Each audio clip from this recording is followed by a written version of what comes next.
The Corvid Conspiracy has joined the fight in the digital board game Root.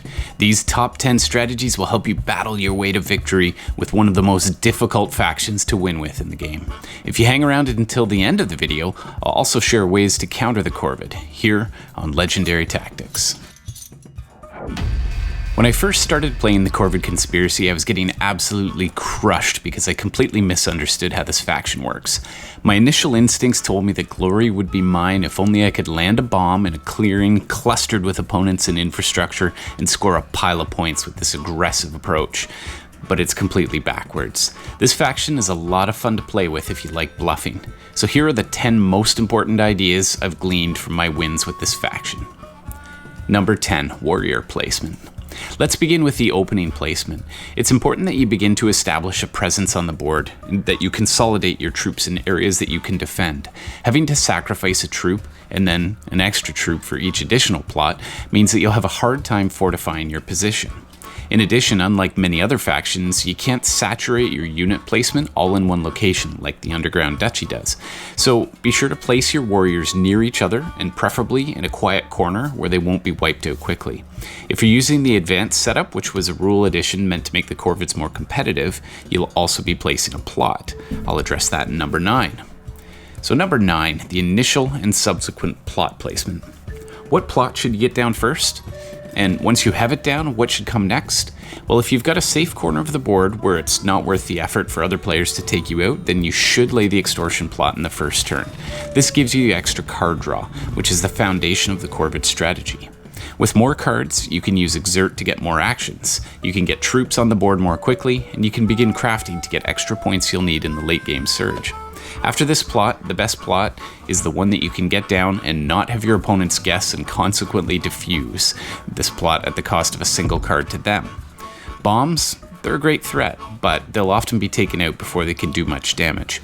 If you're lucky, you'll get 1 to 2 successful bombs per game, and you should be aiming to do this in the mid to late game when they're much more effective and there's many more pieces on the board. Raids are a great early game plot so that you can spam troops where you need them, especially if you place them centrally where you have 4 or so adjacent clearings. Snares are excellent in central locations where you can impede your opponent's movement and placement. Number 8. How many plots should you lay down on one turn? Well, at a minimum, it has to be 1 plot per turn. If you can get 2 done, you're doing well. Any more than that, you'll waste troops and cards on plots that you can't defend effectively. Once you get rolling, if you can get 3 to 4 plots simultaneously, that's when you really rake in the points. But you'll draw a lot of attention as you get exponentially more points with each plot, and that will draw the ire of the other players. As with so many tips for Root, the answer here is situational. Depending on what factions you're up against and what the board looks like, the number of plots you should have and get down will change. As a rule, though, I would suggest that the right number of plots to lay and keep on the board is the number of plots that you can safely defend. 3 troops is often enough to deter most players from attacking your position, which means that you may need 4 or 5 to begin with so that you're left with 3 when the plot goes down. Remember that you'll want to flip snare and raid tokens quickly so that your opponents can't use exposure to remove them. It doesn't really hurt to have those face up. Number 7, board positioning. The Corvids are the most nimble faction. The recruitment in the same clearing types combined with warriors who show up after raid plots in adjacent clearings make them a significant problem for many factions. As a result of your mobility, you'll have the choice about not only where you appear on the board, but also where you move to on the board. The Corvids don't need to control or rule a clearing to move, so their mobility is unmatched, and that gives you power on the board. If you want to support our work on these strategy guides, please subscribe and like the video. That's the best way you can help. Number 6, cards and crafting. The most useful cards for the Corvids are ambush cards. Consider setting up plots and clearings where you can ambush. Not only will that make your opponents wary of attacking you again in the future once they know you're doing this consciously, but also you'll whittle down their forces quickly since you also score a hit with your embedded agents when they attack you if it's face down, if the plot's face down. So don't use your ambush cards to put troops on the board. Any cards with 2 or 3 victory points on them, like Root Tea or Bake Sale, are worth saving and crafting to boost your score. In addition, consider favor cards because they target all of one type of clearing, which pairs really nicely with your ability to then occupy all of those clearings. Sappers deals an extra damage as a defender, so that's also a great choice. And finally, Armorers is great because you can discard it to ignore all rolled hits taken. Ultimately, you want to craft cards that will help you defend your plots and cause maximum damage on your attackers. Whatever you do, don't run out of cards. Number 5, Unpredictability and card draw. The worst kind of Corvid player is one that players can predict. If you plant plots only to have other players defuse them by guessing what they are, then you're wasting your resources and valuable time. If, for instance, you enter into a clearing with a ton of marquees, infrastructure, and plenty of units, players will be afraid that you're going to detonate a bomb. So long as players are guessing your plots incorrectly, you gain cards, they lose them, and you still get to reveal your plots for points. And they get really hesitant if they're misjudging what you're placing from plots. So whatever you do, don't be predictable. You might even go so far as to shuffle your plots in your hand and just place them randomly, or you could use a little sleight of hand to pretend to place them randomly. If players believe that they have a 1 in 4 chance of guessing correctly, they're less likely to be bothered. Number 4, when to exert. One of the worst features of the Corvids is their action economy. You only have 3 base actions per turn.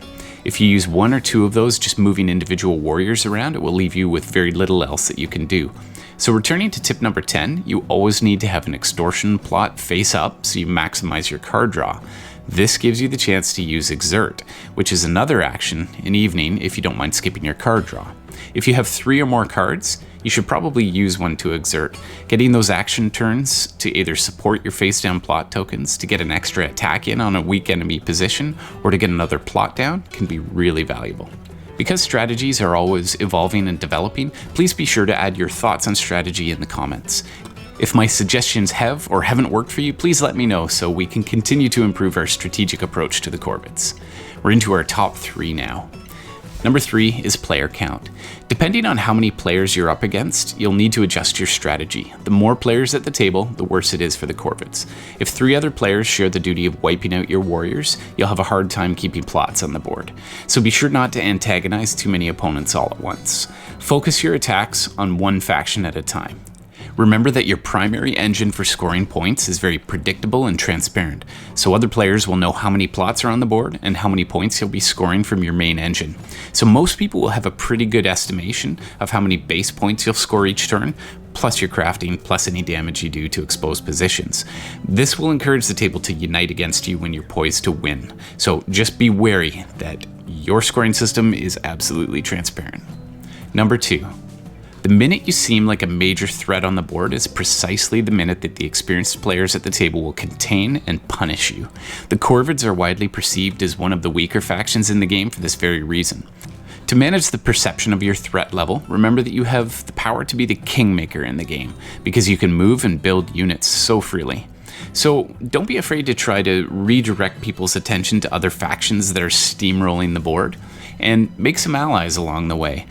I wouldn't suggest playing for second place, but you can certainly use your Corvid quickness to make friends and get a little help along your way to victory. Number 1. Perhaps the most undervalued strategy for the Corvids is being opportunistic. To win with the Corvids, you need to keep the point leader in check. As I mentioned in number 3, you should focus your attacks on one player. In particular, you can police the point leader by destabilizing their operations, rather than antagonizing all of the players at once. Swoop in with a few troops to knock out a Marquis wood horde, take out an airy roost to send them into turmoil with a timely strike. Knock out an undefended Woodland Alliance base, or sweep the Lizard Cult's gardens from the map. Find your opponent's weaknesses, and use your quickness to exploit them. So, as I promised at the start of the video, I have some suggestions for shutting the Corvids down as well. One Corvid weakness is their small troop count and the warrior bottleneck. So they need warriors to place plots, defend them, and to flip them. So target their warriors in any clearings that have fewer than 3 troops. It's not a challenge for the players at the board to police this faction if they begin to get too many plots down. This preemptive containment will make it really hard for them to get established. Another weakness for the Corvids is that it's very hard for them to make long-term strategic plans. These existential birds live mainly in the present. Many people enjoy this faction because you need to constantly adjust to the board state. So if you get a sense of where the Corvids are trying to establish themselves, you can prevent that by setting up shop there first, or creating your own bottleneck of warriors that'll encourage them to go elsewhere. They'll be forced to bend in the wind and move along. When you're trying to use exposure against them, remember that the more important the plot is for the Corvids, the easier it is to guess what it is. If you've enjoyed this strategy guide, I'll put the links to our other faction guides in the description. Now get out there, get gaming, and be legendary.